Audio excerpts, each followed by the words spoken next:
Bonjour, je m'appelle Jérôme Ravenet et je vous partage sur ce fil de podcast la synthèse de cours donnés dans différents instituts depuis 2004 autour des théories et des pratiques médicales issues des traditions anciennes d'Orient et d'Occident. Bienvenue sur Énergie Tradition Santé à tous ceux qui nous écoutent avec discernement.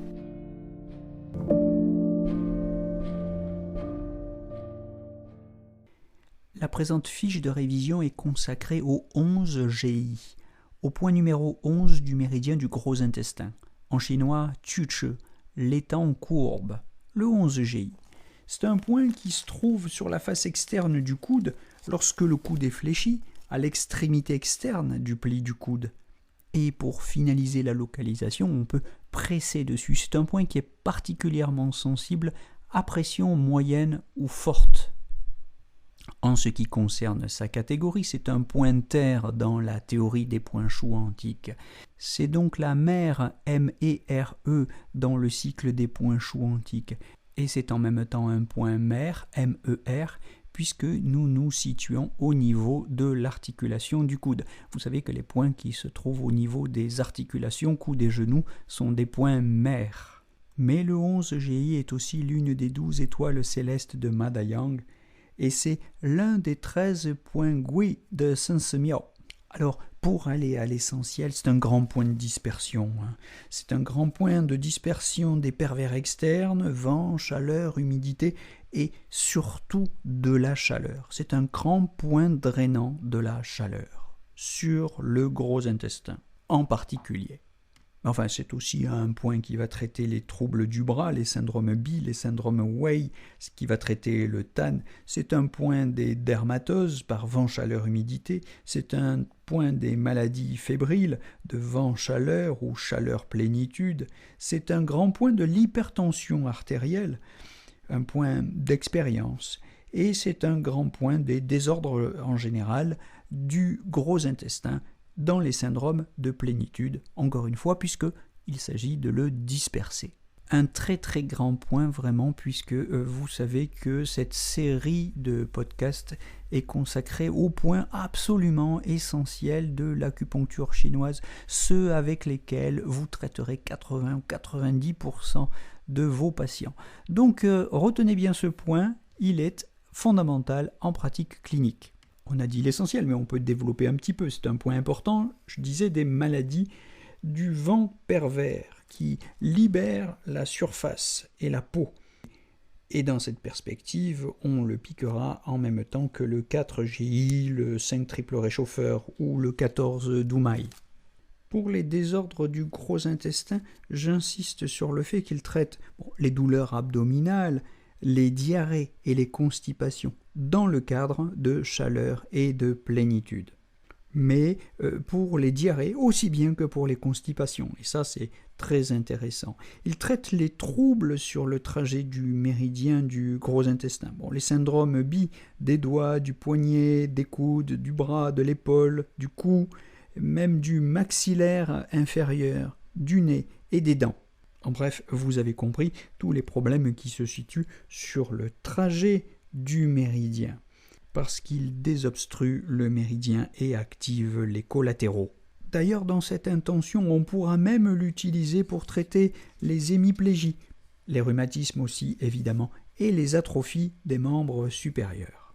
Vous noterez que pour le traitement de l'hypertension que j'évoquais plus haut, il est particulièrement efficace en association avec le 36 estomac. Puisqu'on a déjà tout dit et qu'on a encore un peu de temps, je profite de cette disponibilité pour vous donner une liste d'indications fondamentales qui passe donc par l'hémiplégie, je l'ai dit, les rhumatismes que j'ai évoqués, l'eczéma, les urticaires, la rougeole, le prurit, les problèmes de neurodermite, les gales, psoriasis, les furoncles, les anthrax, le purpura, les rhumes, les grippes et les conjonctivites, les céphalées, les acouphènes, les otites suppurantes, les odontalgies, les sinusites, la toux, l'asthme, l'amygdalite, les mastites aiguës, les douleurs abdominales, on en a parlé, par diarrhée et constipation, l'hypertension, redisons-le encore une fois, et les œdèmes, toutes sortes de symptômes qui qui sont provoqués par le syndrome de chaleur-humidité ou de chaleur-plénitude. Alors on peut peut-être évoquer quelques associations clés avant de se quitter, notamment l'association du 11GI et du 10-RAT pour traiter les troubles dermatologiques avec comme symptôme majeur le prurit. Qu'est-ce que c'est que le prurit? C'est une manifestation du vent. Or, en médecine chinoise, il y a un proverbe « zhe feng xian zhi xue, xue xing feng zi mie », c'est-à-dire pour traiter le vent, traitez d'abord le sang. Quand le sang circule, alors le vent disparaît. Alors le 11GI va chasser le sang, mais le 10-RAT, Xuerei, la mère du sang, va nourrir et activer le sang. Voilà pourquoi ensemble ils seront très efficaces pour traiter les dermatoses dans lesquelles il y a du prurit.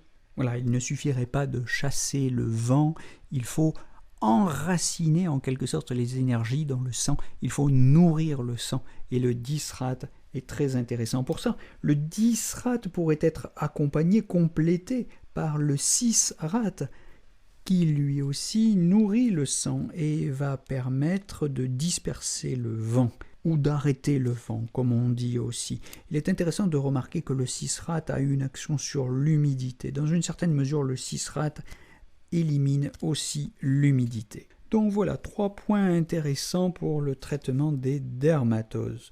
Pour les attaques de vent-chaleur sur le poumon avec des affections concernant le gros intestin, mais quand il y a rhume, toux, le vent-chaleur attaque les poumons, n'oubliez pas de combiner le 11GI avec le 5 poumons.